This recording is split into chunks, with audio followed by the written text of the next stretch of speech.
Menschen umgebracht. Und dann gibt es einen Menschen, der mit dem deutschen Kommando so eine Meinung hat.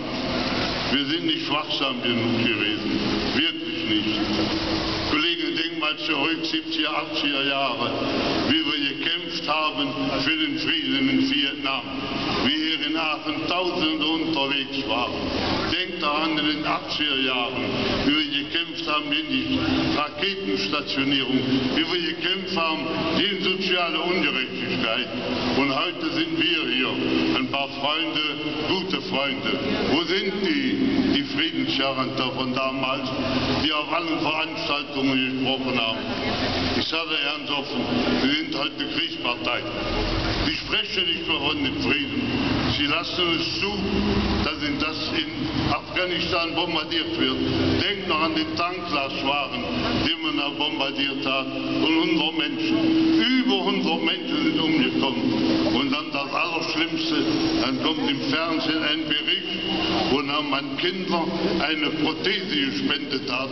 Und keiner kommt auf die Idee, das zu verhindern, dass kleine Kinder Prothesen bekommen aus deutschen Firmen. Liebe Freunde, das ist eine schwierige Situation. Und das ist geschehen in diesem Lande.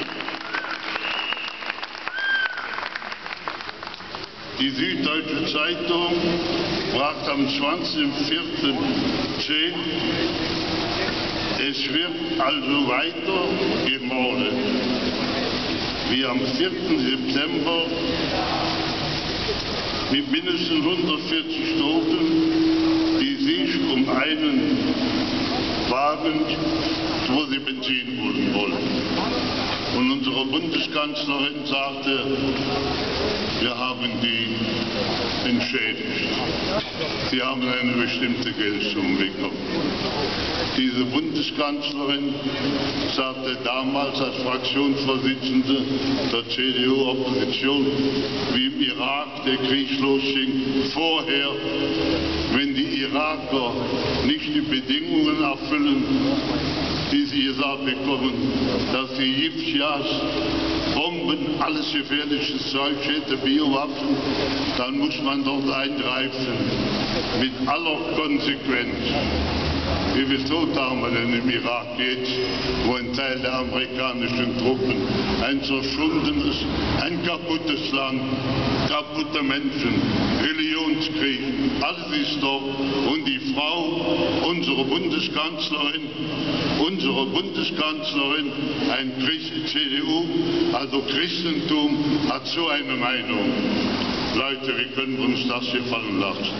Versteht ihr? So geht es nicht. Ich bin dafür, dass wir den Frieden halten.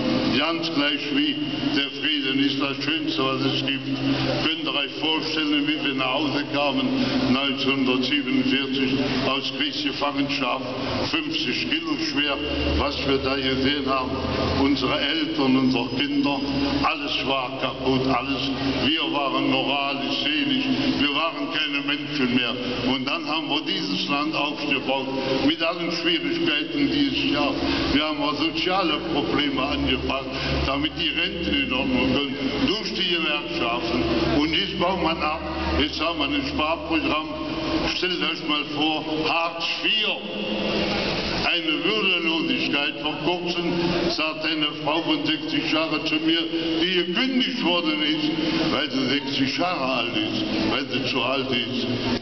Es geht nicht nur alleine ums Geld. Ich muss arbeiten und muss man tun. Und diese Regierungen in den letzten 10 Jahren hat viele Menschen ihre Würde genommen.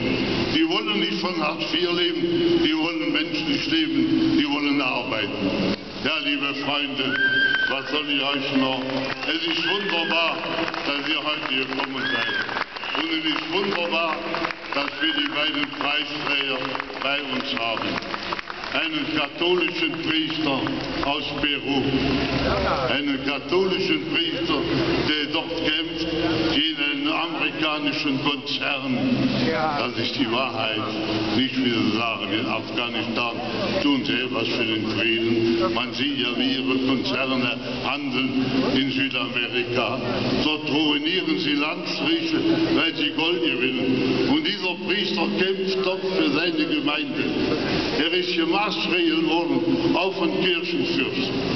Aber wir wissen, wie er ist, und wir ehren ihn heute hier in Aachen. Ich bin stolz, dass wir so einen Mann haben, ehren können, hier in Aachen mit dem Friedenspreis. Und den evangelischen Pastor aus Duisburg, den ehren wir. Der kennt viel Rassismus und Neofaschismus. Und das ist doch eine Sache. Und ich sage ganz offen, liebe Freunde, der Aachener Friedenspreis ist der einzige Preis für mich, der richtig ist. Wir haben keinen roten Teppich, wir haben keine Majestäten, wir haben euch. Das Schönste, was man überhaupt haben kann, ist der Frieden. Bleibt uns treu, stärkt auch den Aachener Friedenspreis, kämpft für soziale Gerechtigkeit. Wir müssen das schaffen. Wir müssen das schaffen, dass wieder Gerechtigkeit kommt. Stärkt die Gewerkschaften und dann helft mit, dass niemals mehr ein Faschist durch Aachen marschieren kann und andere Menschen beschimpft, besudelt, weil sie vielleicht anders aussehen wie andere. Die Menschenrechte ist das höchste Gut. Ich danke euch. Schön, alles gut.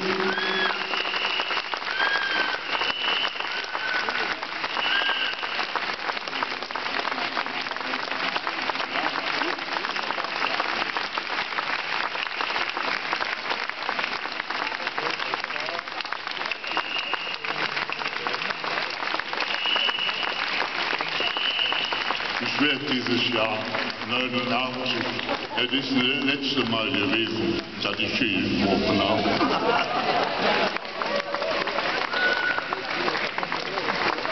Jetzt hat er mir die Pointe genommen, das hätte ich sagen wollen. Wie gesagt, im November wird er 89 und ich bin mal ziemlich zuversichtlich, es wird nicht das letzte Mal sein, dass er zu uns spricht. Das wünsche ich mir ganz, ganz stark und ich hoffe, dass er noch weiter so fit ist und uns mahnt, weiter so zu machen wie bisher. Und es gibt ja vielleicht nur ganz wenige unter Ihnen, die es nicht wissen. Er ist natürlich auch Gründungsmitglied des Aachener Friedenspreises und da möchte ich sagen, darauf sind wir wirklich, wirklich stolz. Danke, Herr.